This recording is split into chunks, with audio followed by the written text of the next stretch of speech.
Yeah, that death row my ship decided to go into as soon as I took off from Arc L1. That was a hairy situation. I thought I was going to crash into the refinery, or the defense turrets were going to shoot me just for being an idiot. But thankfully there were a couple of nice folks out there who were able to walk me through fixing that situation, and I was able to get out of it unscathed. Continued my journey, dropped my goods off, all well that ends well. Welcome citizens, I'm Kev the Ancient, and I'd like to thank you for joining me as I go over my exploration into making money as a beginner and the ships I used to get there. A little background first. I come from Borderlands, Diablo 2, Halo, and 20 years of World of Warcraft. And the grind of that game just beat me down. I couldn't take it anymore. Recommended list had Star Citizen pop up. It was visually stunning, and it was an Invictus week. So I hopped in head first in shallow water, and man, it was a disaster. Walking outside with no helmet multiple times, starving, dehydration, couldn't find food. I was stuck on Area 18 for a long time. Yeah. I had a collection of hospital gowns you wouldn't believe just within the first hour. So I took a step back, did my due diligence over a couple of days, and then jumped back in. I bought my first ship. My first pledge ship was the Aurora. I loved how easy it was to fly. The visibility, the cabin, good for what it was built for, although I think it could be improved. The fuselage could be extended a little bit, have the engines around it instead of the engines behind it and limiting the space. It would make it a little bit larger, but it could handle it. Oh, this is embarrassing to watch. Look at this noob try to land. Jesus, it's a ship, it's not an egg, get it down. Anyway, started with package deliveries. I heard that was the easiest way to learn how to navigate, get around, make a little money. There were a few problems with that though. Storing the packages was not a lot of fun. They wouldn't stack straight up and down, so you would have packages that would rattle while you're in flight, which became unnerving. You couldn't put it on the bed. They would fall through to the ground, and if you were unfortunate enough to actually step on one, you would clip right through the top of the ship and wind up on the outside where you'd have to jump down. If you're on a place like Walla with a storm going on, that could mean death.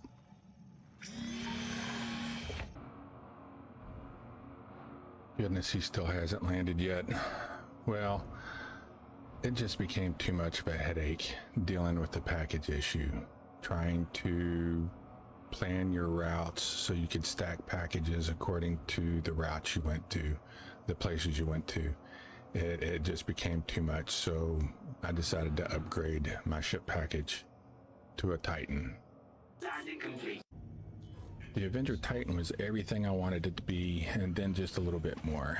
The cargo area in the back was perfect for storing my packages. I did have to spread them out though, because on occasion I'd step on one and I would end up clipping through the roof. The 8 SCU of storage in the back allowed me to start planning out my routes, so I would end up in places with high value trade goods that I could fill up on my way back to Area 18. Make an extra 2,000 or 3,000. But it was at this point I also discovered loot boxes. And during deliveries to areas that didn't have a whole lot of citizens coming through, you could find 2 or 3 red boxes, and at the end of your route, end up with 30 or 40,000 worth of goods that you could sell. Plus your 8,000 for the delivery, plus your 2,000 to 3,000 for your trade goods that you sold, and you're making some money. It also got me interested in trading a lot more, but I needed something a little bit larger to make that worthwhile. So I decided to take my scratch ironed and rent some ships. I rented the Cutlass Black, the Constellation Andromeda, and the Freelancer. I had a lot of fun flying the Cutlass Black. It handled well, had great visibility, and with 46 SCU of storage, was able to make a lot of money over my 24-hour rental period. It even sounded like a bomber from World War II, which I thought was nice. 400, 500,000 over 24 hours made me happy. But it felt too much like a military ship and not a cargo hauler, which is what I'm looking for. Something that makes me feel like I'm trading and not going to war. It's time to try the next one. The Constellation Andromeda was also fun to fly. It had great visibility. It was a little more sluggish, but nobody's gonna mistake this as a trader. Even though it has 96 SCU, that has got gunship written all over it. This is something you're gonna take into battle. My only problem was it felt empty on the inside. Hollow. 3 seats, 2 turrets, and I'm by myself. It didn't feel like a trader, and it wasn't what I was looking for.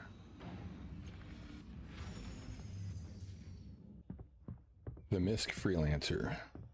Sleek and industrial on the outside, 66 SCU of storage inside. I knew I was going to make a little money trading.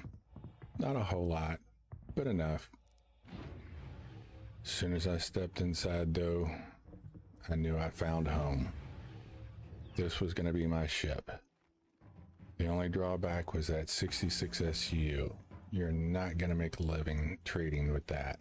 I need something a little bigger. After a little bit of investigation, I think I'm going to go with the Freelancer Max. That's not going to be my only ship though. I need to find a way to make loads of money. And I think I know how.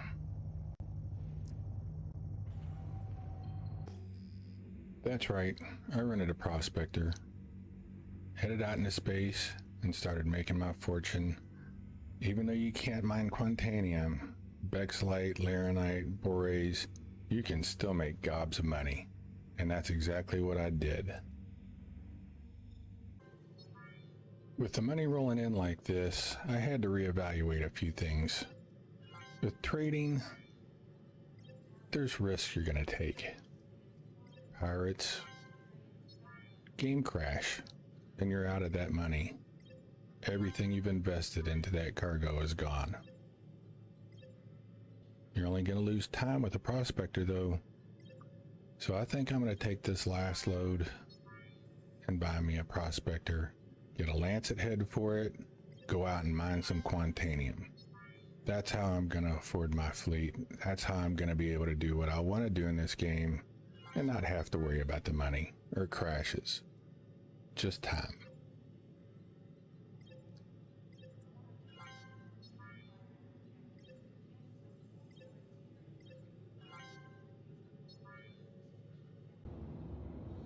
On the approach into Lorville to purchase my first in-game ship, the Prospector, I think it's a good time to reflect on my first month in Star Citizen.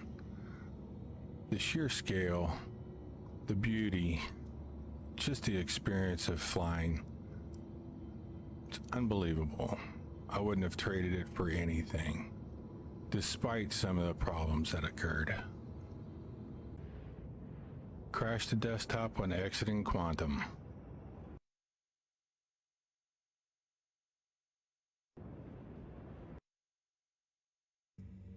An unscannable or mineable herd of Quantanium.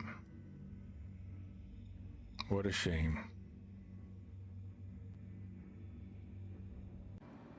Or how about the Venus flytrap disguised as an elevator? But in exchange for enduring those bugs and filling out those crash reports, you get to experience views like this from Bikini Point looking down on ArcCorp.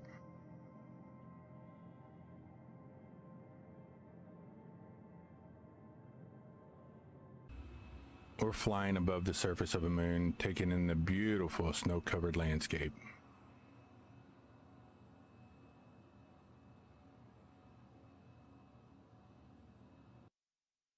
Or maybe you're just minding your own business and you exit a mining facility and you hear guns firing. You look up and there's a battle taking place right above you in space. As a new player, this is exciting. It's compelling gameplay. And it's worth all the bugs that you encounter.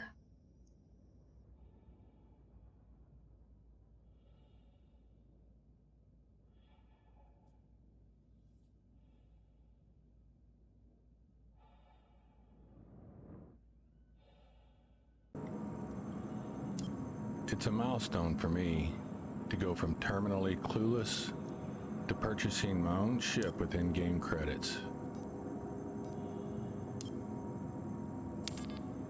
I think you just made one hell of a good decision. I agree, my man.